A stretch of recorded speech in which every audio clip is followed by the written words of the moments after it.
মানে হিন্দুদের মন্দিরে বসে উনি কোরআন পাঠ করিয়েছেন, কিন্তু ওনার সাহস হয়নি কোনো মসজিদে গিয়ে গীতা পাঠ করানো। কেন্দ্র শাসিত অঞ্চল হলে মুসলমান অনুপ্রবেশ বন্ধ হবে সেটা নয়। আজকে দিল্লি তো কেন্দ্র শাসিত অঞ্চল। দিল্লিতে আম আদমি পার্টি বা কংগ্রেস পার্টির 10% ভোট হচ্ছে বাংলাদেশি মুসলিম যারা অনুপ্রবেশ করছে। এটাকে স্ট্রিক্টলি ডিল করা উচিত। ওই 2 মাসের জেল, 6 মাসের জেল নয়, 10টা অনুপ্রবেশকারী যদি দাঁড় করিয়ে গুলি করে মারা হয় তাহলে দেখবেন আর কেউ ঢুকবে না। এখানে আরেকটা আমরা বাংলাদেশ, পশ্চিম বাংলাদেশ তৈরি করতে চাই না, করতে দেবো না। সেই বাংলাদেশে আজকে বলছে রোহিঙ্গা রাখা চলা যাবে না। মানে এত ভয়ঙ্কর এরা। অনুপ্রবেশ আমাদের এখানে হয় কারণ আমরা as a society A fail society, a society of failure, Hindu society. আগামী দিনে তৃণমূল থাকবে না, বিজেপি থাকবে না, সিপিএম থাকবে না, কংগ্রেস থাকবে না, কিন্তু ভারতবর্ষটাতে হিন্দুরা থাকতে পারবে কিনা এই প্রশ্নটা কারোর কাছে উঠছে না। দেখুন, যে কোনো রাষ্ট্রনেতা বা রাষ্ট্রনেত্রী তিনি হচ্ছেন সোসাইটির একটা রিফ্লেকশন। আমরা সোসাইটি এগুলো মেনে নিচ্ছি, তা সেটাকে উনি কাজে লাগাচ্ছেন। আজকে বিদ্যুতের বিল বাড়বে, তার কারণ বিদ্যুৎ কোম্পানিগুলো থেকে ইলেকশন ফান্ডে টাকা যাচ্ছে। আজকে শাকসবজির দাম বাড়বে, তার কারণ স্টোর হাউসের মালিকদের থেকে প্রচুর টাকা নেওয়া হয়েছে। তারা তো তাদের ব্যবসাটা বুঝবেন। এবার এর প্রতিবাদ কারা করতে পারে, প্রতিরোধ কারা করতে পারে? একমাত্র সাধারণ মানুষ, সাধারণ জনগণ। কিন্তু পশ্চিমবঙ্গের রাজনীতির পরিপ্রেক্ষিতে যারা রাজ্য চালাচ্ছেন বা রাজ্য চালাতেন তারা বুঝে গেছেন যে এখানে এই জিনিসগুলো করলেও মানুষের মনে কোনো রকম বিরক্তির উৎপাদন হবে না। মানুষ তাদের পাশে থাকবেন, মানুষ তাদের ভোট দেবেন। আর এই কারণে এটা হচ্ছে। আজকে দুর্গাপুজো নিয়ে উনি যেটা করলেন, দুর্গাপুজোর এটা আমি এখনো স্বীকার করছি, অনেক ক্লাব, বিশেষ করে গ্রাম অঞ্চলের ক্লাবগুলো, তাদের জন্য এটা দরকার, অবভিয়াসলি দরকার, কিন্তু এটা অ্যাট র্যান্ডম হতে পারে না। যে মুহূর্তে অ্যাট র্যান্ডম ওটা হলো, তার অর্থ হচ্ছে যে উনি এই ক্লাবগুলো বা ক্লাবের ছেলে বা ক্লাবের মেয়ে বা ক্লাবের যারা যুবক যুবতী সদস্যা, এদের উনি বা সুশ্রী মমতা ব্যানার্জি তার নিজের কন্ট্রোলে রাখতে চান, নিজের তাবেদার হিসেবে রাখতে চান, এবং আমরা সেটাকে মেনে নিচ্ছি। স্বাভাবিক এটা হবে। দাদা, আমরা তো জানি বেশ কিছু ক্লাব, শহর এবং শহরতলি মিলিয়ে বেশ কিছু ক্লাব আছে যাদের এই পুজোর যে থিম ভিত্তিক যে পুজো, তার বাজেটই থাকে 10 থেকে 20 কোটি টাকা। আর সেখানে এই 85,000 টাকা মূল্য দেওয়ার কি কোনো অর্থ হয়? আমি আবার বললাম যে এই ক্লাবগুলোকে টাকা দেওয়ার উদ্দেশ্য হিন্দু ধর্মকে প্রতিষ্ঠা করা নয়, হিন্দু যে কালচার সেটাকে প্রমোট করা নয়। এই ক্লাবগুলোকে টাকা দেওয়ার উদ্দেশ্য হচ্ছে অবভিয়াসলি এই ক্লাবগুলোর সাথে যারা জড়িত সেই মানুষগুলোকে একটা দলের, পার্টিকুলার একটা কোনো একটা রাজনৈতিক দলের তাবেদারে পরিণত করা। এর বাইরে এর কোনো আর ভূমিকা নেই। পুলিশকে রীতিমতো জানানো হয়েছে যে পুজোর থিম জানানোর নির্দেশ দেওয়া হয়েছে কমিটিগুলোর। পুজো কমিটিগুলোর সঙ্গে বৈঠকে এমনই নির্দেশ দিয়েছেন মুখ্যমন্ত্রী মমতা বন্দ্যোপাধ্যায় স্বয়ং। পুলিশকে জানাতে হবে এবার থেকে তারা কি কি থিম সেট করতে চাইছে। না, এটা কিন্তু আমি একটা পজিটিভ দিক দেখছি। আপনারা জানেন না হয়তো যে বেলেঘাটায় একটি পুজো কমিটি, না ওই কসবা, আমার এক্সাক্ট খেয়াল নেই, তারা একটা জুতো দিয়ে প্যান্ডেল করেছিল 2 বছর আগে বোধহয় কোনো একটা দুর্গাপুজোর ব্যাপারে। আমি ব্যক্তিগতভাবে তার বিরুদ্ধে হাইকোর্টে রিট ফাইল করি, এবং সেখানে আমার স্পেশাল একটা আবেদন ছিল যে কোনো পুজো কমিটি যে এই ধরনের কাজগুলো করবে, যেগুলো একদম থিমের নামে হিন্দু ধর্মকে অপমান করা, হিন্দু সংস্কৃতিকে অপমান করা, সেগুলো বন্ধ হওয়া উচিত। এবং সেখানে বিশেষ করে যদি কমিটি করা হয়, যারা হিন্দু ধর্মের, যারা আমার কোনো রামকৃষ্ণ মিশন, ভারত সেবাশ্রম, ইসকন, এদের যারা আছেন তাদের, বা যারা একদম এই হিন্দু সংস্কৃতি নিয়ে যারা চর্চা করছেন, অনেক জ্ঞানী, তাদের দিয়ে যে এই থিমগুলোর মধ্যে একটা, যে এই ধরনের নোংরামো একটা যে কোনো যেটা করে দিলাম একটা থিমের পুজো, আর সবচেয়ে বড় কথা আমরা বাঙালি হিন্দুরা সেটাকে দেখতে গেলাম, এটা জন্য আমি মমতা ব্যানার্জিকে মনে করি এটা পজিটিভ দিশা উনি দিয়েছেন এই ক্ষেত্রে। আমি একটা কথা বলি, আপনারা জানেন না হয়তো যে পরেশ পালের একটা পুজো ছিল, আমি মোস্ট প্রবলি করোনার সময়কার কথা বলছি, সেই পুজোতে আমি যখন পুজোর ঠাকুর দেখতে যাই, গিয়ে দেখি যে ওখানে ঢুকতে গিয়ে দেখছি যে আহ, আহ, নামাজ পড়া হচ্ছে। তারপর কিছুক্ষণ পরে নামাজ মানে ক্যাসেট চলছে, নামাজের ক্যাসেট। তারপরে ক্যাসেট চলছে বাইবেলের ক্যাসেট, তারপরে হচ্ছে উপনিষদের ক্যাসেট। তা আমি এটা নিয়ে প্রতিবাদ করলাম এবং বেহালা থানায় আমি ডায়েরি করলাম, বেলেঘাটা থানায়, দিয়ে বললাম যে এটা বন্ধ হওয়া উচিত। তখন প্রশ্ন জাগলো যে আপনি কেন এটা বন্ধ করতে চাইছেন। তা আমি বললাম বন্ধ করতে চাই একটাই কারণে, যে আমাদের উপনিষদ গীতা বা আমাদের যা কিছু আছে সেখানে আমি একটা পার্টিকুলার কমিউনিটিকে রিপ্রেজেন্ট করি না, আমি পুরো মানবকে রিপ্রেজেন্ট করি। আর যেখানে এই যে কি বলা আর কি, যেখানে তোর এই আজান বলা হচ্ছে সেখানে একদম পরিষ্কার বলা হচ্ছে লা ইলাহি লা ইলাহাল্লাহ, অর্থাৎ উম, আল্লাহ ছাড়া কারোর কোনো কোনো অস্তিত্ব নেই। তা এই আল্লাহ ছাড়া আর কোনো অস্তিত্ব নেই বলে আমি দুর্গা মণ্ডপে ওটা চালাচ্ছি, তার মানে দুর্গা মণ্ডপের অস্তিত্বটাকে অস্বীকার করছি। এই ধরনের স্টুপিড ধর্মনিরপেক্ষতা, যেটা আমরা দিন দিন শিখে এসেছি, বিশেষ করে আমাদের এই ধর্মনিরপেক্ষতার এই যে ব্যাপারটা, এটা মূলত শুরু হয়েছে গান্ধীর আমল থেকে। আপনি জানেন হয়তো যে 1947-47-এ, ইভেন 48-এ, যখন দিল্লিতে এত গন্ডগোল হচ্ছে, গান্ধী ওখানে আমি কখনো গান্ধীকে গান্ধীজি বলি না, কারণ আমি মনে করি ভারতবর্ষে গান্ধী হচ্ছেন একজন সবচেয়ে বড় হিপোক্রিট পলিটিক্যাল, মানে একজন পলিটিক্যাল নেতা। অবভিয়াসলি কিছু পাওয়ার তো ওনার ছিলই।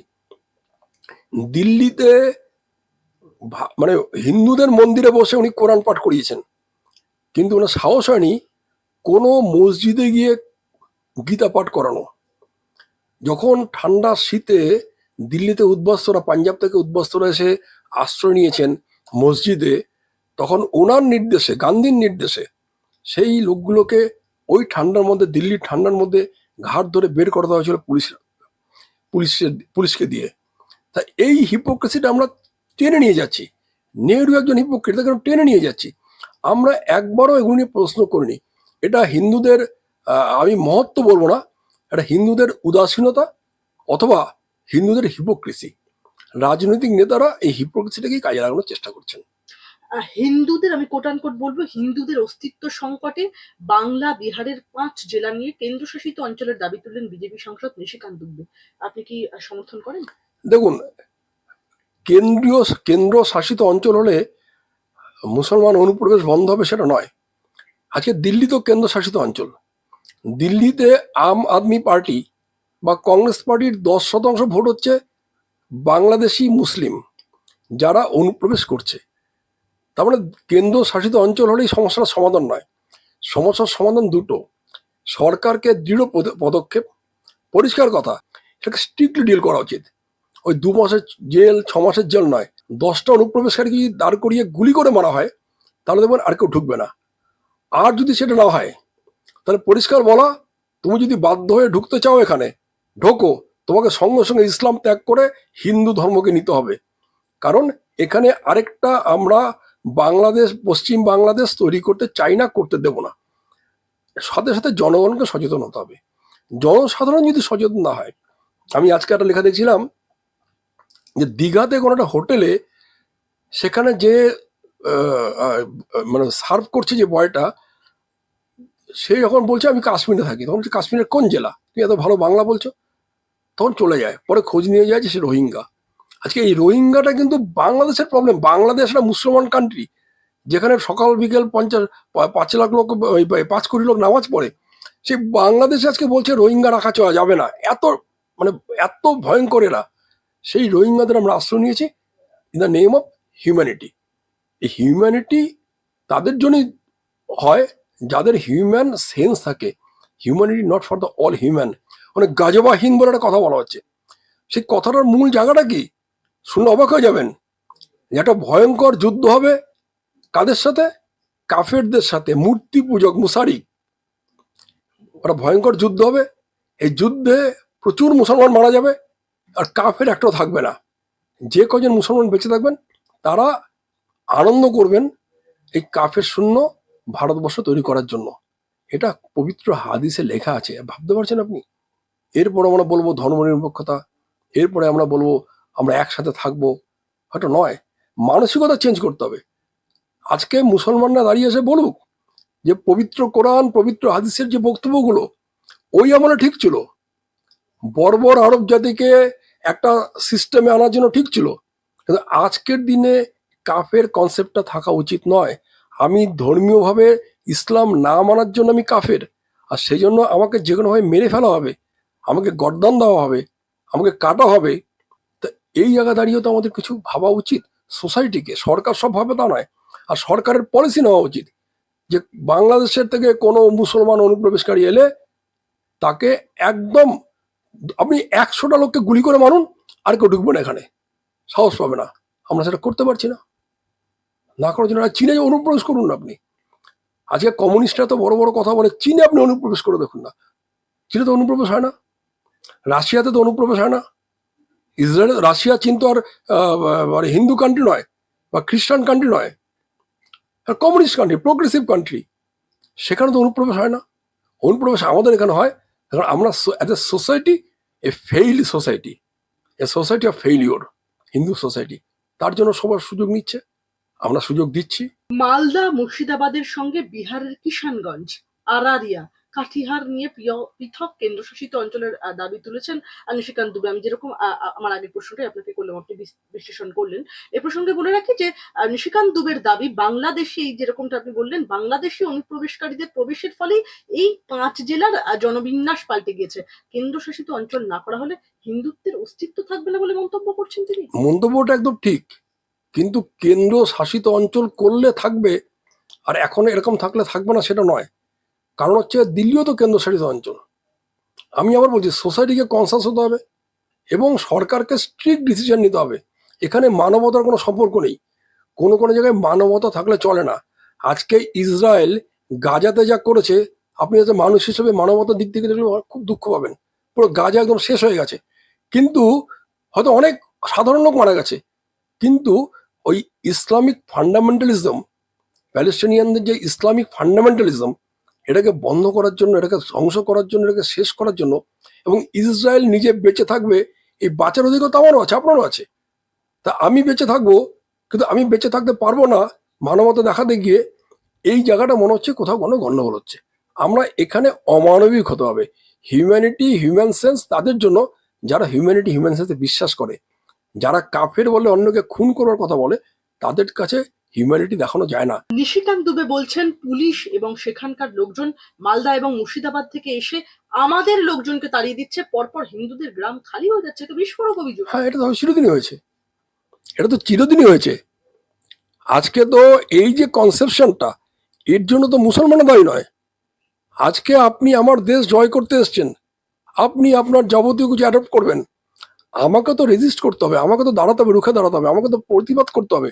আমরা যদি সেগুলো করতে না পারি, সোসাইটি, আমি আর বলছি সরকার সব করতে পারবে না।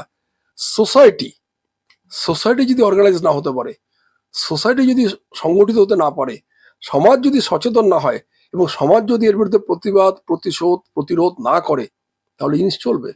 আজকে আমার অভিজ্ঞতা হচ্ছে বিভিন্ন আদিবাসী অঞ্চলগুলোতে, বা আমি বলছি বীরভূমের বিভিন্ন যে খাদানগুলো আছে, যে আদিবাসী যেখানে, ওখানে মুসলমানরা কি করছে, ওখানকার মেয়েদের বিয়ে করে নিচ্ছে। বিয়ে করে নিয়ে তারপরে কি হচ্ছে, যেই মুহূর্তে বিয়ে হয়ে গেল, একটি মেয়ে, একটি সাঁওতাল মেয়ে বা একটা আদিবাসী মেয়ে, সে একটা মুসলিম হয়ে গেল, তারপরে তাদের দিয়ে চাপ দেওয়া হচ্ছে পুরো পুরো ফ্যামিলিটাকে, পুরো সোসাইটিটাকে ইসলামে পরিণত করার। এই জিনিসটা থাকবে কেন? সরকার, আমি বলে নিচ্ছি, সরকার আমাদের দেশে যে আমাদের দুর্ভাগ্য এটা, যে সরকারগুলোই আসছে, রাজ্যে বলুন কেন্দ্রে বলুন, exception is BJP to some extent, এরা ভোটের বাইরে কিছু চিন্তা করছেন না। এরা কেউ বুঝতে পারছেন না, যে মুহূর্তে এখানে ইসলামী শাসন প্রবর্তিত হবে, সেই মুহূর্তে এই পার্টিগুলোকেও থাকবে না। আগামী দিনে তৃণমূল থাকবে না, বিজেপি থাকবে না, সিপিএম থাকবে না, কংগ্রেস থাকবে না, কিন্তু ভারতবর্ষটাতে হিন্দুরা থাকতে পারবে কিনা এই প্রশ্নটা কারোর কাছে উঠছে না। সমাজ যদি সচেতন না হয়, আমি আবার বলছি, বারে বারে বলছি, সমাজ সচেতন না হলে এই জিনিসগুলো সলভ হবে না। আর সমাজ সচেতনের একটা বড় কারণ হচ্ছে মুসলিমদের পবিত্র কোরআন এবং পবিত্র হাদিস পড়া। তাহলে বোঝা যাবে যে ওরা সত্যিকারের কি চায়।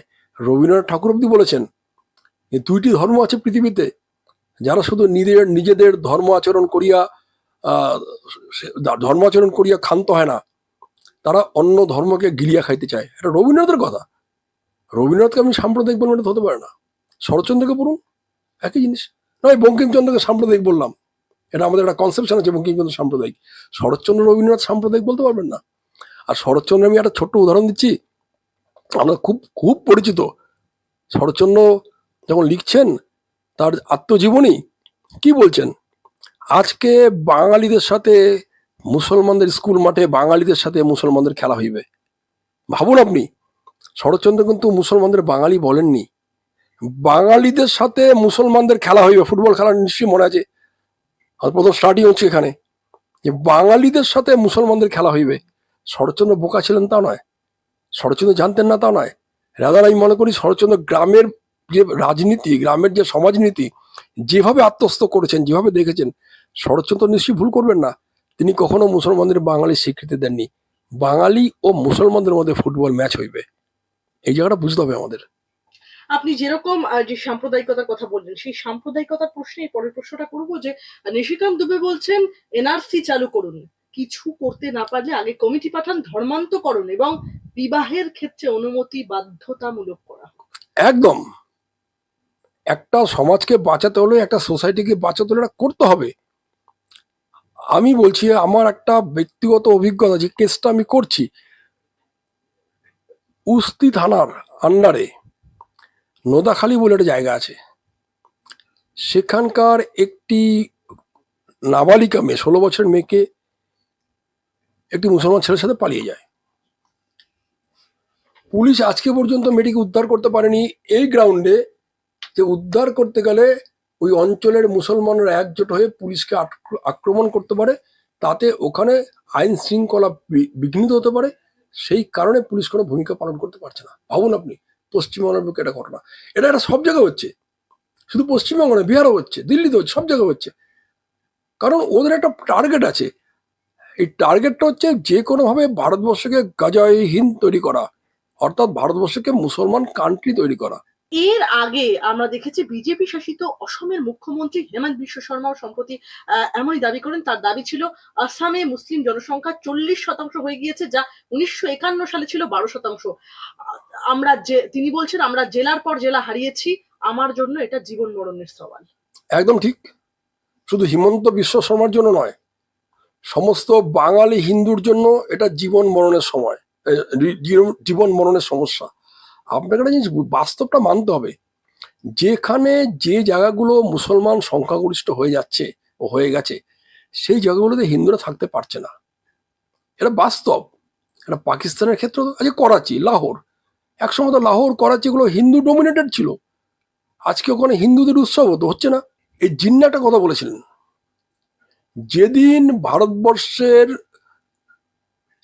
প্রথম হিন্দুটি ইসলাম ধর্ম নিয়েছিল, সেদিন থেকে ভারতবর্ষে মুসলমানদের জন্য আলাদা রাষ্ট্র তৈরি হয়ে গেছে। এটা কিন্তু মোহাম্মদ আলী জিন্না বলেছিলেন, এবং এটা বাস্তব। 1937-এ যখন পাকিস্তানের স্লোগান তোলা হয়নি, পাকিস্তান চাই বলা হয়নি, তখন মুসলিম লীগের ভোট পার্সেন্টেজ ছিল 22 পয়েন্ট সামথিং সারা ভারতবর্ষে। যখন 1946-এ, মানে 40-তে পাকিস্তানের দাবি উঠলো, 46-এ যখন ইলেকশন হলো, সেই ভোট সংখ্যা চলে গেল 96%। এটা তো বাস্তবতা, এটা তো ইতিহাস। ইতিহাসটাকে আপনি অস্বীকার করবেন কিভাবে, এটাকে ভোলাবেন কিভাবে? এই ইতিহাসটাকে মানুষের কাছে তুলে ধরাটা আমাদের প্রত্যেকটি মানুষের কর্তব্য। আমি আবার বলছি, আমি মুসলিম বিরোধী নেই, আমি ইসলামের, আবার এটা একদম পরিষ্কার বলছি, আবার আমি ইসলামের কাফের তত্ত্বের বিরোধী, আমি ইসলামিক ফান্ডামেন্টালিজমের বিরুদ্ধে। প্রচুর মুসলমান বন্ধু আমার আছে, আমি অনেক মুসলমান বন্ধুর বাড়িতে ঈদের নেমন্তন্নে যাই, কিন্তু দাওয়াত দিতে যাই না। ফিরহাদ হাকিমের দাওয়াতের কনসেপশন আমার নেই। সম্প্রতি বাংলাদেশ নিয়ে বিতর্কিত মন্তব্য করেছিলেন মুখ্যমন্ত্রী মমতা বন্দ্যোপাধ্যায়, এর পেছনে কোনো অঙ্ক আছে বলে আপনার মনে হয়? অবভিয়াসলি তখন এটাই হচ্ছে আমার সুশ্রী মমতা ব্যানার্জির দূরদৃষ্টি, যে আগামী দিনে ওনার ভোটার কারা হবেন আজকে উনি ঠিক করে দিচ্ছেন। আর এটা অন্যদের মানে বোকামো বলতে পারেন, বা ইনক্যাপাসিটি বলতে পারেন, ইনেপ্টনেস বলতে পারেন, যে তারা যাদের নিজেদের ভোটারকে ঠিক রাখতে পারছেন না। 2026-এ ইলেকশন, বিধানসভার ইলেকশন, সেখানে কারা ভোটার হবেন তার একটা আঁচ সুশ্রী মমতা ব্যানার্জি দিয়ে দিয়েছেন। আমরা তো সমালোচনা করছি, বাংলাদেশ সরকার এটা বলেছে ওটা বলেছে, কেন্দ্রীয় সরকারকে চিঠি পাঠিয়েছে, মমতা ব্যানার্জিকে এটা বলা উচিত হয়নি, উনি কিছু জানেন না। ওটা প্রশ্ন নয়। সুশ্রী মমতা ব্যানার্জি যে টার্গেট নিয়ে বলেছেন, টার্গেট উনি ঠিক, টার্গেটে উনি একদম ঠিক, যে আগামী দিনের এই বাংলাদেশের ঘুষপেট মানে মুসলিম অনুপ্রবেশকারী তোমরা আসো এবং বি আওয়ার ভোটার। পরিষ্কার সিগন্যাল। একদম অন ক্যামেরা বলছেন আমি এইটাই। অন ক্যামেরা বলছি, অন ক্যামেরা বলছি। একজনটা রাজ্য সরকারের একজন মুখ্যমন্ত্রীকে এটা বলতে পারেন? এখনো বলা যায়, বলতে পারেন? কিন্তু আপনারা অন্য অ্যাঙ্গেল দিয়ে দেখছেন, না এটা বলতে পারেন না, উনি অশিক্ষিত, উনি জানেন না, উনি এই করেছেন। আমি অন্য দিক দিয়ে দিচ্ছি যে উনি পলিটিক্যালি উনি যেটা চাইছেন সেটাতে উনি ঠিক। আজকে উনি বুঝতে পেরেছেন যে কাদের উনার আগামী দিনে ভোটার কারা হবে ওনার জন্য করেছেন। এই অনুপ্রবেশের প্রবলেমটা তো আজকের নয়, এটা তো শুরু হয়েছে সিপিএম আমল থেকে। আজকে যে এত এত মানে মুসলমান অনুপ্রবেশকারী ঢুকেছে, আজকে বলুন না যে বাংলাদেশে এখন যে বাংলাদেশ 71-এর যুদ্ধে যে রজাকার যারা ছিল তারা কারা? সব বিহারি মুসলমান। বাংলাদেশে আপনি কোনো বিহারি মুসলমান খুঁজে পাবেন? পাবেন না। সেই মুসলমান বিহারি মুসলমানরা কি পাকিস্তানে চলে গেছে? যায়নি। তা সেই বিহারি মুসলমানরা তো এখানে এসছেন, ওয়াটগঞ্জ, ক্ষুদিরপুর, মেটিয়াপুর, সেখানে আছেন। এবং তাকে তখন রাজ্য সরকার কারা ছিল? সিপিএম। তাদের মন্ত্রী কারা ছিলেন? যে মন্ত্রী মূলত এটার এই ঘটনাগুলো ঘটিয়েছিলেন, কালিমুদ্দিন শামস, খাদ্যমন্ত্রী। এবং তারা ব্লক ভোট হয়েছে। তখন ব্লক ভোট ছিল মোহাম্মদ সেলিমের জন্য, আজকে সেই ব্লক ভোট হচ্ছে ফিরহাদ হাকিমের জন্য। ওদের টার্গেট এক, ওদের কাছে মুসলিম জনসাধারণের কাছে, ইমামদের কাছে, ওদের কাছে সিপিএম তৃণমূলটা বড় কথা নয়। বড় কথা হচ্ছে ওদের টার্গেটে যেটা আছে সেই টার্গেটে কাক থেকে সাহায্য পাবে। আজকে নালে যে মুসলমানরা একসময় পুরো সিপিএম এর ভক্ত ছিল, কি এমন কারণ ঘটলো যে সবাই তৃণমূল হয়ে গেলেন? আজকে তো ওগুলো গড় ছিল, মেটিয়াবুজ অঞ্চলগুলো তো কমিউনিস্টদের গড় ছিল, তারা এখন ফিরহাদ হাকিমের গড় হয়ে গেল। কিভাবে হলো? মিনি পাকিস্তান হয়ে গেল কিভাবে হলো? মিনি পাকিস্তানের টার্গেট যখন থাকবে, যে মিনি পাকিস্তান করবে আমি তার পক্ষে। নচিকেতা চক্রবর্তীকে এবং তিনি বলছেন আমি নিজেই একজন ট্রেন্ড সেটার, আমায় দিয়েই তো ট্রেন্ড তৈরি হয়, অন্য কেউ মহানায়ক সম্মান পেলে এত লেখালেখি হতো বলে মনে হয় না। দেখুন, নচিকেতার যে গানের কোয়ালিটি সেটাকে স্যালুট। ব্যক্তি নচিকেতা আমার কাছে একটা হিপোক্রিট ছাড়া কিছু নয়। বরিশালের বাড়িতে গিয়ে কেঁদেছেন চুপচাপ বসে বসে, আর এখানে এসে একটা গান লিখেছেন বরিশালের হিন্দুদের জন্য, নিজের পালিয়ে আসা নিয়ে। গুজরাটে কেন কি হলো তার উপরে লিখে ফেলেছেন বিরাট গান, ওখানে গিয়ে কাঁদছেন। এই যে কান্নাটা, এই কান্নাটা যে হিপোক্রেসি, যে কারণে উনি মহানায়ক সম্মানটা পেলেন। কারণ অভিনয়, হিপোক্রেসি হচ্ছে একরকম অভিনয়, হিপোক্রেসিরও একরকম অভিনয়। উনি একবার দাঁড়িয়ে বলেছেন কেন বরিশাল থেকে ওকে পালিয়ে আসতে হয়েছে। নচিকেতা তো আরএসএস করতেন না, নচিকেতা তো হিন্দু সংগতি করতেন না, বা তার যারা পূর্বপুরুষ তারা তো কেউ বিজেপি করতো না। তাহলে তারা কেন পালিয়ে এলো? আর পালিয়ে এসে যখন এখানে এলো, তো তার মধ্যে গান গেয়ে বেঁধেছেন? কোনো গান বাঁধেননি। আজকে আমি বলছি, দেখুন এই যে হেমাঙ্গ বিশ্বাস, সিলেটের লোক, খুব বড় জমিদার ফ্যামিলির লোক, পালিয়ে এলেন। তার গানের কোয়ালিটি নিয়ে আমার কোনো প্রশ্ন নেই। তিনি চীন ঘুরে এসে চীনের উপরে বই লিখে ফেললেন। তিনি তার ছেলের নাম রাখলেন লুসুন, চীনা কবির নাম অনুযায়ী। এত বড় কমিউনিস্ট উনি, এত গান লিখলেন, এত গণসঙ্গীত লিখলেন। কই, কেন পালিয়ে এলেন? একটা গান লিখেছেন? একটা কথা বলেছেন? বলেননি। প্রশান্ত সুর, তার বাবাকে সিলেটে খুন করা হয়েছে, তিনি এখানে যে কমিউনিস্ট হলেন, কোনোদিন প্রশ্ন করেছেন কেন আমি পালিয়ে এলাম? গণেশ ঘোষ, চট্টগ্রাম বিপ্লবের এত বড় বিপ্লবী, তিনি তার পরিবার নিয়ে এখানে পালিয়ে এলেন, কমিউনিস্ট পার্টি করলেন, সিপিএম এ দাঁড়ালেন। কোনোদিন প্রশ্ন করেছেন কেন আমি পালিয়ে এলাম? আর এরা আমাদের কাছে আইকন হয়ে যাচ্ছে বাঙালি সোসাইটির কাছে। এই জায়গাটা যতক্ষণ না বন্ধ হবে, না ঠিক হবে, এই হিপোক্রেসিকে যদি, হিপোক্রেটিকদের যদি আমরা আমাদের মহানায়ক বলি, আমাদের নেতা বলি, আমাদের পথ প্রদর্শক বলি, আমাদের আইডল বলি, তাহলে তো বাঙালি হিন্দুর অস্তিত্ব সংকট, আপনি বলছেন অস্তিত্ব সংকট অটোমেটিক হয়ে এখন অস্তিত্ব সংকটের শেষ জায়গায় চলে এসছে। আমি আগামীকাল আমাকে হাঁটুর ওপরে, এই টাকনুর ওপরে মানে গোড়ালির ওপরে প্যান্ট পরে রাস্তায় ঘুরতে হবে, না সত্যিকারের প্যান্টটা পুরোটা আমার পায়ের নিচ অবধি থাকবে? এই প্রশ্ন দাঁড়াচ্ছে এই হিপোক্রেসি থেকে যদি আমি বেরিয়ে না আসতে পারি।